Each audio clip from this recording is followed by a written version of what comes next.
आम्ही अखिल भारतीय शिक्षक महासंघाचं यापूर्वी रामलीला मैदान दिल्ली, बेंगलोरच्या मोठ्या मैदानावर 2-2.5 लाख लोकांच्या उपस्थितीत शिक्षण परिषद आणि राष्ट्रीय अधिवेशन घेतलेलं आहे. केवळ शिक्षकांच्या न्यायासाठी नाही, शिक्षकांच्या हक्कासाठी नाही, तर विद्यार्थी जो 1ली ते 7वीच्या वर्गामध्ये शिकतो त्या विद्यार्थ्यांची गुणवत्ता वाढावी या देशातल्या सर्व शिक्षकांची. राज्यातले शिक्षकांचे प्रश्न वेगळे असतात आणि ते देशपातळीवर मानव संसाधन मंत्र्यांनी आणि देशाच्या पंतप्रधानांनी त्याकडे लक्ष वेधावं म्हणून आपण दर 5 वर्षाला अशा प्रकारचे अधिवेशन आमदार शिवाजीराव पाटील गेली 60 वर्ष भारतभर करतात.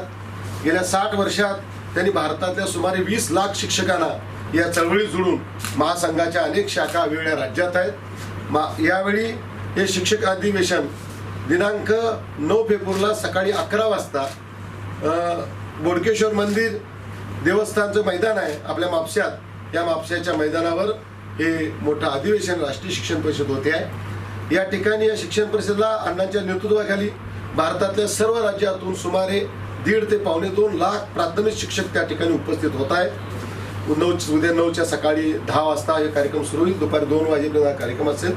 या ठिकाणी आपण शिक्षण परिषद घेतली आगळी वेगळी असेल आणि या शिक्षण परिषदेचे अध्यक्ष गोव्याचे सुपुत्र जगप्रसिद्ध शास्त्रज्ञ, विख्यात शास्त्रज्ञ डॉक्टर रघुनाथ माशेलकरजी या ठिकाणी येत आहेत. आम्ही अशा प्रकारचं अधिवेशन यापूर्वी कर्नाटकात बेंगलोरला घेतलेलं आहे, दिल्लीला रामलीला मैदानावर घेतलेलं आहे.